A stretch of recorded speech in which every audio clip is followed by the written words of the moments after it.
Миний арилжаа болгон дээр ашигладаг сонирхлын цэг бол яалтчгүй fair value gap болон inverse fair value gap байдаг. Тэгэхээр нэг үгээр бол imbalance гэж бас хэлж болно.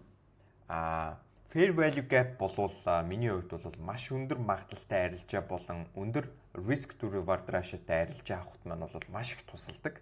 Тэгэхээр энэхүү бичлэгээр бол та бүхэн fair value gap мөн inverse fair value gap мөн new day opening gap болон new week opening gap буюу fair value gapтэй холбоотой нэр томьёонууд ямар утга учиртай. За мөн би энэхүү одоо арга барилуудыг яаж арилжаандаа өдөр тутам ашиглаж амжилттай арилжаануудыг хийдэг талаар бол энэхүү бичлэгээр бол хүргэх болно. Тэгэхээр та нар бол fair value gapтэй холбоотой бүх одоо нэр томьёог бол ашиглаж сурна гэсэн үг. За тэгэхээр юуны түрүүнд бол fair value gap буюу бид нар бол imbalance гэж бас мэднэ те. Энэ бол imbalance-тэй яг ялгаагүй. За бид нар бол fair value gap-ыг бол юу гэж хардаг вэ гэхээр энд бол 3 одоо candle-аас бол fair value gap бүтдэг. За нэг дахь candle. За энд бол 2 дахь candle байна та.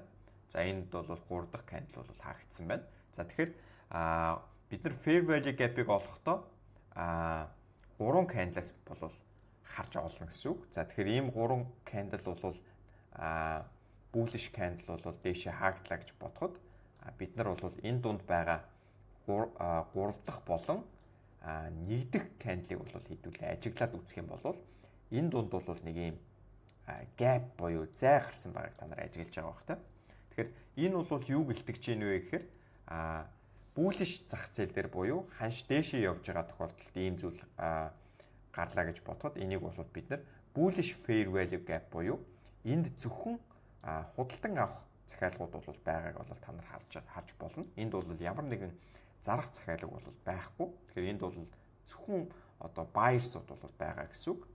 За эсэргээрээ хідүүлээ доошо downtrend явж байгаа тохиолдолд за эсвэл одоо candle-ууд бол доошо явж байгаа тохиолдолд бид нар бол мөн адил 3 candle-аар бол тодорхойлж болно. За энийг бол бид нар энэ gap-ыг бол нэгдэх болон 3 дахь candle-ийн энэ дунд байгаа candle бол candle-ийн одоо gap-ыг бол бид нар bearish fair value gap гэж бол нэрлэж болно. За тэгэхээр энэ fair value gap-уудыг хэдүүлээ яаж ашиглаж болох вэ гэхээр хэрвээ ийм fair value gap та нарт хэрвээ арилжаанд одоо дүн шинжилгээ хийж хахад тохиолдож байвал бид нар бол ханш бол эргээд fair value gap-а шалгаад хэрвээ bullish fair value gap-ыг шалгах юм бол ханш бол дээшээ явна гэж үзнэ. За эсвэргээрээ bearish fair value gap үүссэн тохиолдолд бид нар бол энийг ханш бол эргээд шалгахад бол доошо явна гэж бол short арилжаанд бол ордог байх нэ гэсэн үг. За тэгэхээр fair value gap-ийн одоо ойлголт бол concept бол ингэж тайлбарлана. За хэдүүлээ одоо inverse fair value gap руу ороод үзье. За inverse fair value gap руу ороод үзэх юм бол хэдүүлэнгийнхэн саяны одоо үзсэн fair value gap imbalance маань бол ерөнхийдөө шалгагдаад уналгүйгээр хэрвээ дараачийн candle ингээд их биеэрээ ингээд bullish дээшээ хаагдаад ирэх юм бол бид нар энийг bullish inverse fair value gap болж хуурна буюу ханш энэ дээр их биеэрээ бол хаагдсан байгааг та нар ажиглаж байгаа бах та. Энэ одоо энэ fair value-ийн bearish fair value gap-ийн дээр нь бол хаагдсан байна. Тэгэхээр энэ бол ханш эсэргээрээ буцаад inverse fair value gap-а шалгах юм бол бид нар бол дээшээ явна гэж бол тохиог бол өгч идэг гэсэн үг. Тэгэхээр бид нар бол эндээс юуг ерөнхийдөө зүгээр яг том зургаараа бид нар юу гэж харж болох вэ те логикоор юу гэж бодож болох вэ гэхээр за энд бол ханшийг энэ бол маш хүчтэй унгааж исэн энэ хөдөлгөөн байгааз энд бол ямар нэгэн buyers бол тухайн үед бол ямар байгаагүй буюу зөвхөн зарах сонирхол буюу зөвхөн одоо зарах сонирхолтой арилжаачд бол энд бол байсан гэдгийг бол та нар мэдж байгаа тийм. За хэрвээ энд тэр зарах сонирхолтой арилжаачд байсан одоо ч гэсэн байсан бол ханш бол эргэж шалгахад бол ханшийг бол тэр одоо өмнө нь зарж байсан одоо энд бол selling pressure бол энэ ханшийг бол унгаан тийм. Гэтэл энд байхад зарж исэн ерөнхийдөө арилжаачд маань энд байхгүй болцсон гэдгийг энэ inverse fair value gap-ийн энэ дээр бол их биеэр хаагдсанаар бол илтгэж байгаа гэсэн үг. Тэгэхээр энд бол ерөөсөө селлерсүүд бол байхгүй, байерсүүд бол байна гэдэг тохиог бол өгж байгаа гэсэн үг. Тэгэхээр ханш эргээд юу гэсэн үг? Шалгахаар энэ байерсууд байгаа учраас ханшийг бол дээшээ явуулах нь илүү өндөр магадaltaй байдаг гэсэн үг. За энэ бол inverse fair value gap-ийн bullish жишээ.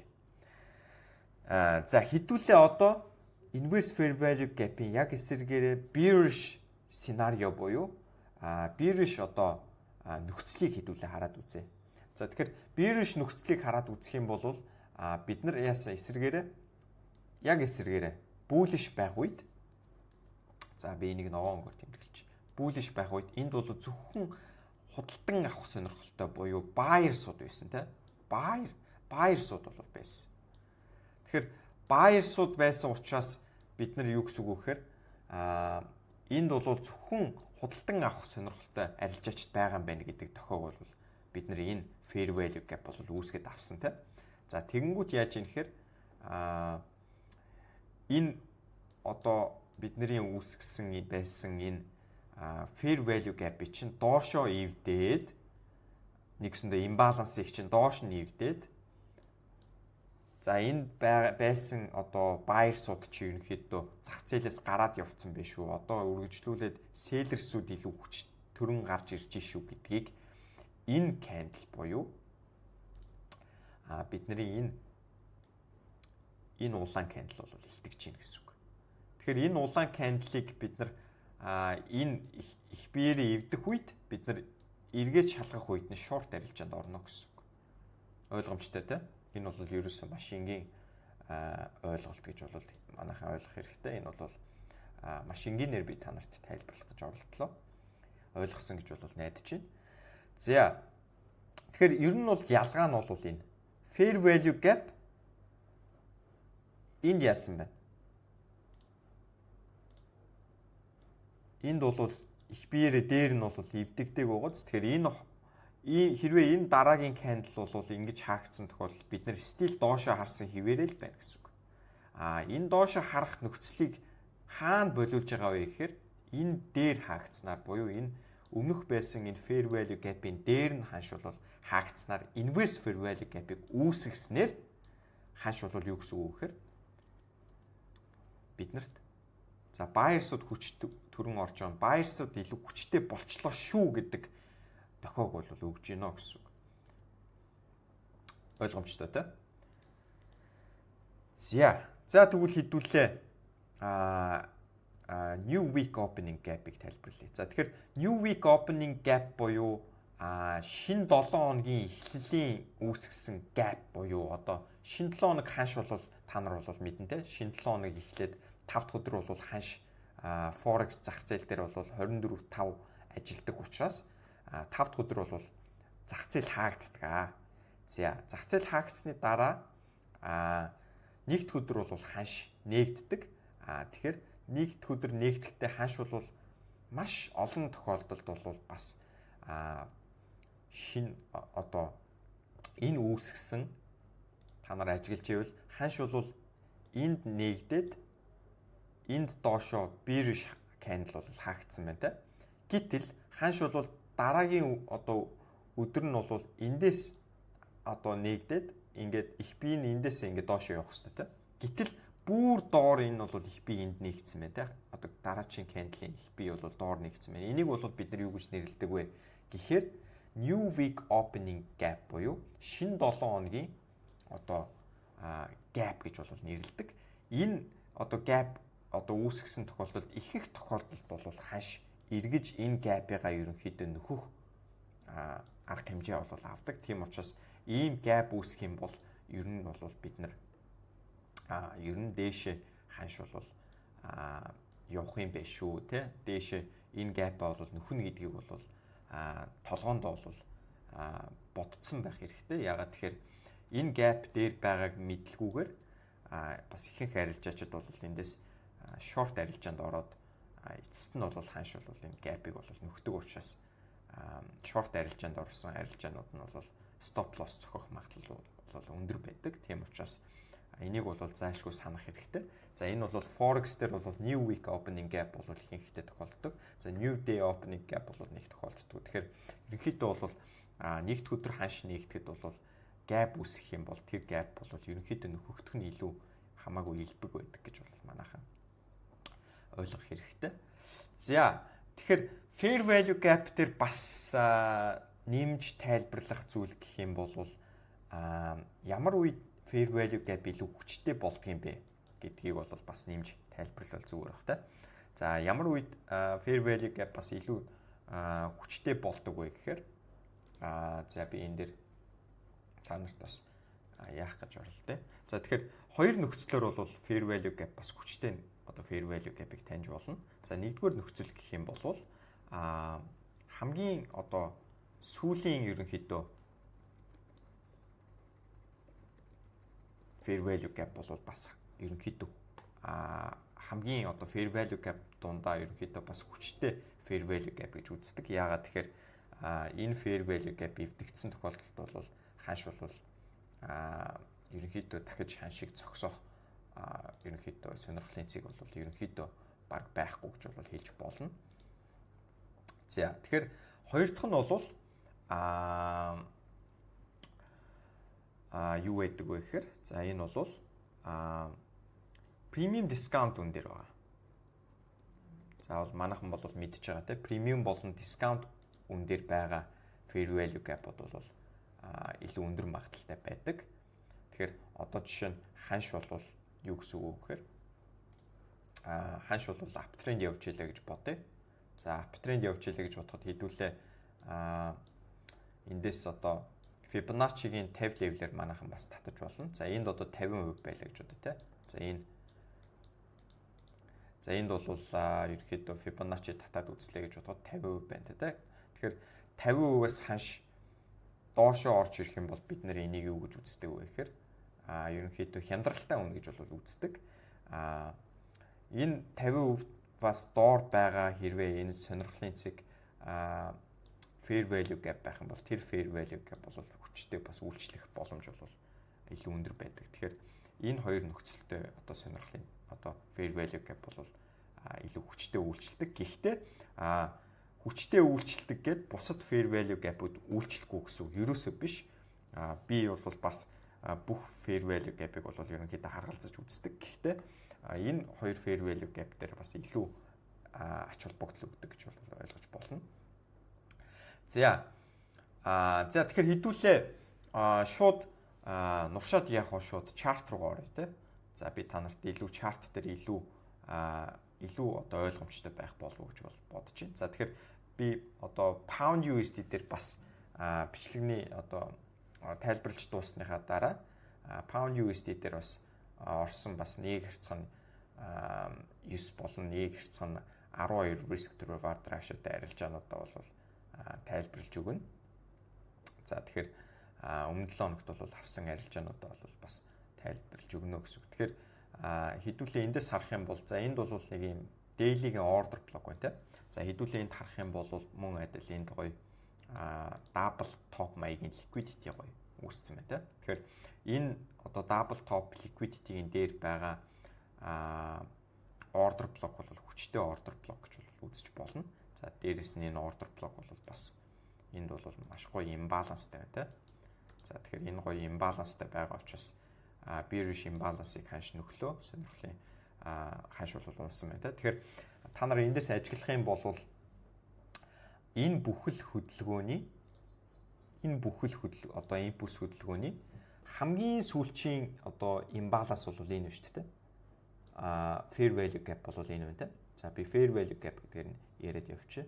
За fair value gap бол энэ байна. За fair value gap-ыг нөхлөө ханш доош унсан мууз. Хамгийн сүүлчийн одоо fair value gap-ыг. За одоо мөн адил эндээс хараад үзье хэдүүлээ. Өөр жишээ хараад үзье. За яг энд бол бас байна. За энэ та нараас би одоо асууя. За энэ та нар эндээс хараад үзэх юм бол за энэ бол энэ одоо импульс хөдөлгөөн биш тийм. Энэ бол бас гоё импульс хөдөлгөөн болсон байна. За энэ импульс хөдөлгөөний хамгийн сүүлчийн одоо энэ легийн хамгийн сүүлчийн fair value gap хаана вэ? Манайхын тэрийг олоорой. За та нар маш сайн харж чадсан бол энэ гэж харсан. Одоо энийг бол харсан байгаа. За энийг сонгож чадсан хүмүүст бас баяр хүргэе. Ер нь бол та нар fair value gap-ыг бол ойлгох тал руугаа хандж байна. За энэ fair value gap-ыг та нар ажиглаж харж чадсан бол энэ бол хамгийн сүүлчийн одоо fair value gap байгааз. За хамгийн сүүлчийн fair value gap-ыг ханш bullish fair value gap-ыг ханш шалгалаа. За бараг 50% дээр ирлээ. Ханш яваад өгсөн тийм. Дараагийн fair value gap руу. Тэгэхээр ер нь бол ханш fair value gap болон liquidity-ний хооронд эсвэл fair value gap-аас fair value gap-ийн хооронд бол ерөөсөө явдаг. Та нар ажиглах юм бол энэ liquidity-г бол энэ fair value gap-ийг одоо нөхсний дараа энэ liquidity-г хамсан байна да. За энэ мөн энэ одоо fair value gap-ийг шалгаад энэ order block-ыг шалгаад ханш бол унсан байна. За тэгэхээр хэдүүлээ одоо fair value gap-ыг бол зах зээл дээр танаас сурчлаа те. За одоо та нар харах юм бол мөн энэ fair value gap маань бол энэ 50%-аас бас доор байгааг ус ажиглах хэрэгтэй. За 50%-аас бол доор байна. Тэгэхээр энэ бол бас хүчтэй fair value gap байсан гэсэн үг. За энэ дээр бас хэдүүлээ ажиглах юм бол энд яасан байна. Энд бас fair value gap байна те. За энэ fair value gap-ыг ханш шалгалаа. Одоо тодорхой хэмжээнд reaction өсөлт бол орж ирсэн байна. За энд яасан байна. Одоо хамгийн сүүлд үүссэн байгаа fair value gap-ыг хэдүүл олох юм бол энэ bearish fair value gap-ууд бол үүссэн байна те. За энэ бол daily candle ингээ хаагдсан учраас за нэгдэх candle маань хаана. За хэдүүлээ эндээс илүү гоё.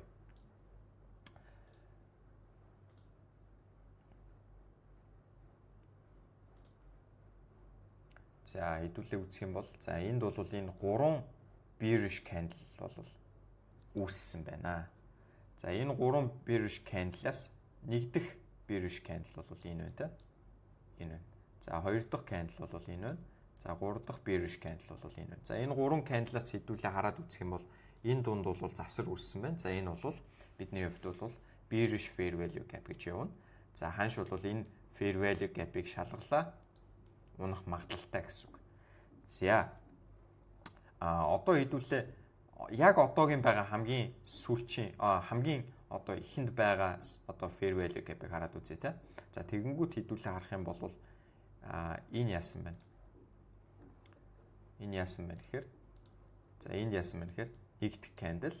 За энэ одоо улаан одоо хар candle бол улаанарт харагдаж байгаа. За энэ хоёр дахь candle. За энэ ханш бол ингээ хаагдсан учраас 3 дахь candle бол энэ болж ирж байна те.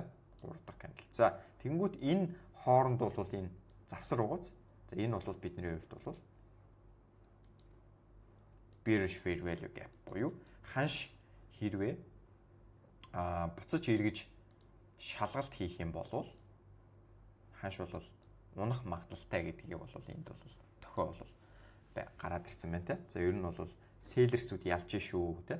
Селлерсүүд бол энд бай шүү гэдэг тохиог бол fair value gap маань бол өгчлөө гэсэн үг. За тэгэхээр одоо хэдүүлээ fair value gap-ыг ойлгоцсон юм чи одоо inverse fair value gap-ыг одоо ярилцъя те. За inverse fair value gap бид нар дээр яаж харагдаж байгаа вэ гэхээр за та нар эндээс харах юм бол энд бол ханш бол bearish fair value gap явуулсан байна. За энд бол бидний саяны үзсэн new week opening gap бол харагдаж байна шүү дээ те.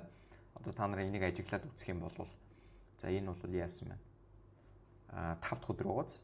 5 дахь өдөр бол pound USD дээр бол bearish candle бол хаагдсны дараагаар нэгд өдрийн ханш бол бас bearish candle одоо нээгдээд одоо bearish хаагдсан ба шүү дээ. Тэгэхээр яг энэ нэгтгэд бол та нар энд нэг завсар гарсан байгаа гарч байгаа хта. Энд бол ийм gap үүссэн байгаа гарч гэж байгаа. Тэгэхээр энэ gap болвол биднэрт бол яг л bearish fair value gap-тэй яг л ижлэх нь одоо үйлчлэн гэсэн үг. Тэгэхээр ер нь бол ирээдүйдийн ерөнхийдөө нөхөгдөх магадлал өндөртэй гэсэн үг. Тэгэхээр та нар ажиглах юм бол энд бол яг л тэгэл нөхөгдсөн байгааз. Тэгэхээр ер нь бол ийм gap-ууд үүсэх юм бол хвчлэн ерөнхийдөө нөхөгддөг гэж ойлгох хэрэгтэй. За та нараа бас ажиглах юм бол энд бас new week opening gap бол энд харагдчихээн. За энд бол bullish хэлбэрээр бол харагдчих шүү дээ. За энд мөн адил нөхөгдсөн байна. За тэгэхээр ер нь бол энд бол bearish fair value gap-ууд явж байгаад за та нарын энэ дээр ажиглах юм бол inverse fair value gap хаана үүссэн байгааг би та нарт харуулах гэдэг байна. За энд бол fair value gap явж байсан. За явж байгаад за энд яасан байна? Fair value gap маань бол энд яасан байна гэхээр bullish candle бол их биеэр дээр нь хаагдсан байгааз. Тэгэхээр юу гэсэн үг вэ? Энэ бол дээшээ явах сонирхолтой байна гэдгийг илтгэж байгаа гэсэн үг. Тэгэхээр энэ одоо bullish inverse fair value gap үүсний дараа IFVG одоо bullish IFVG үүсний дараагаар та нар ханшигийн ямар хүчтэй одоо дээшээ явсныг бол ажиглаж байгаа бах та. Тэгэхээр bullish IFVG үүсэх юм бол ер нь ханш бол хүчтэй хөдөлгөөнүүдийг бол эсрэг чиглэл руугаа хүчтэй хөдөлгөөнүүдийг бол үүсгэдэг гэсэн үг. За тэгэхээр шууд нуршаад яг уу хэдүүлээ яг миний өмнө 7 хоногт ямар pound USD дээр ямар одоо арилжаа барьж авсныг хэдүүлээ. Яг энэ концепцуудаа ашиглаад ямар арилжаа барьж авсныг би та нарт харуулъя. Тэгэхээр та нар ч гэсэн дараагийн удаа яг иймэрхүү арилжаа бол авах боломжтой гэсэн үг. За тэгэхээр та нар энэ дээр ажиглах юм бол fair value gap бол доошо явсан. Тэгэхээр бид нар бол энэ fair value gap-ыг нөхөх юм бол бас доошо харж болж шүү дээ. Тийм учраас хэдүүлээ. Fair value gap юу ч гэсэн зураад. За одоо бол fair value gap бол хараагаар бол нөхөгдөөгүй байна. За тэгэхээр хэдүүлээ ханшийг 15 минут дээр гүйлгээд үзэх юм бол за бидний энэ ягаанаар тэмдэглэсэн энэ daily fair value gap-ыг бол ханш бол нөхсөн. За бүтэн нөхөөд ханш бол яг бүтэн нөхөхтэй зэрэгцээд ханш бол энэ ягаанаар тэмдэглэсэн буюу энэ бидний New York session дээр бол ирсэн байна. За тэгэхээр New York session дээр бол миний хувьд бас арилжаанд бол орох дуртай. Яагаад тэгэхээр volume болон одоо volatility бол маш өндөр байдаг. Тийм ч учраас ерөнхийдөө liquidity хамлтууд бол яг гоё явагддаг гэсэн үг. За тэгэхээр хэдүүлээ эндээс харах юм бол за энд бол айгүй гоё юм double top liquidity бол энэ үүссэн байна те. За энэ double top liquidity бол бидний энэ Asia session low high болон за London high-ыг бол бүр хоёуланг нь бол ингээд гоё хамарцсан байна те. За тэгэхээр энэ бол мэдээч маш хүчтэй liquidity болж үйлчлэх магадлалтай. За дээрээс нь та нар ажиглах юм бол энд бол бидний daily fair value gap бол энд ягаанаар харагдаж шүү дээ. За тэгэхээр бид нар бол daily дээр бол inverse fair value gap-ыг бол харж те дээрээс нь fair value gap-ыг харж исэн юм чинь бид нар жижиг цаг дээр ч гэсэн харж болно те. За одоо жижиг цаг дээр хэдүүлээ харах юм бол энд бол ийм хаяуд үүсээд за ханш бол ийм лоу үүсгэсэн те. За тэгэнгүүт эндээс харах юм бол хамгийн сүүлчийн fair value gap жишээ нь энд биш те. Тэгэхээр 15 минутын хамгийн сүүлчийн fair value gap-ыг бол ханш бол энд хамтсан. Дээрээс нь энд бол liquidity бол хамтсан учраас энд бол маш одоо сонирхол доошоо явах одоо потенциалтай бол нөхцөл бүрдсэн байна гэж бол харах хэрэгтэй.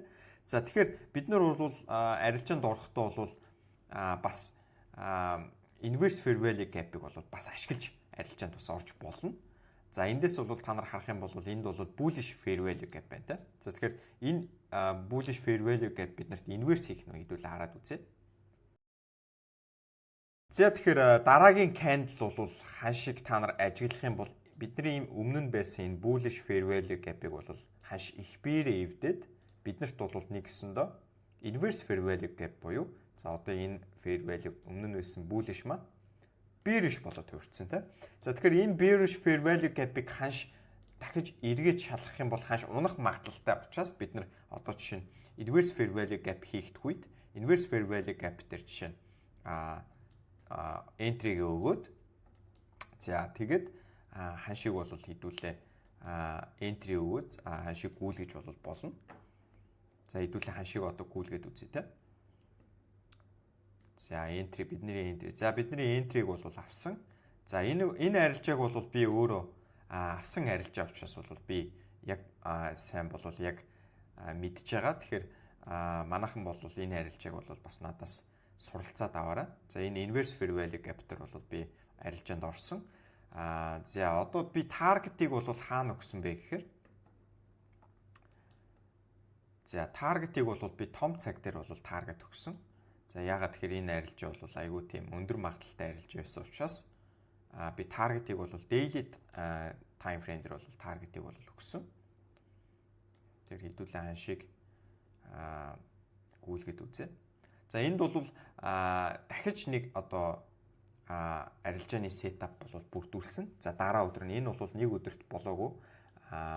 2 өдөрт бол миний таргет дээр хүрсэн арилжаа учраас дараа өдөр нь бас маш гоё өндөр магадлалтай сетап бол бас бүрдсэн. За би тэр сетапыг бол та нарт бас харуулъя.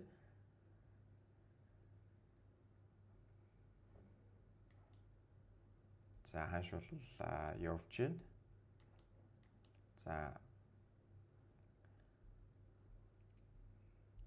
ханш бол одоо бид нарт дээр бол Asia session бол явж байна те. Asia session. За одоо London session бол нэгдлээ. За Asia session дээр бол liquidity хамаад. За энэ дээр бол миний entry бол энэ order block дээрээс бол арилжаанд орсон.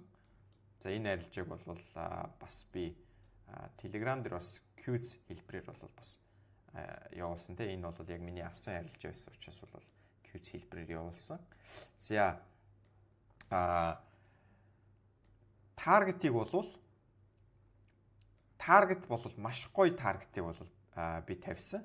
За тэгээд энэ арилжаагаа хэдүүлээ daily time frame руу шилжүүлээд харах юм бол за daily time frame дээр бол яг энэ өмнөх энэ low-ыг бол ханш бол яг гоё хамаад явцсан байгаа.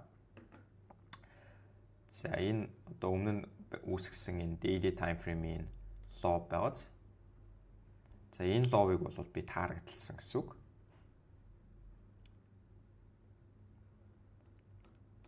За та нар ажиглах юм бол энэ swing low-ыг бол би таргетлаад ерөөхдөө take profit бол авсан гэсэн үг.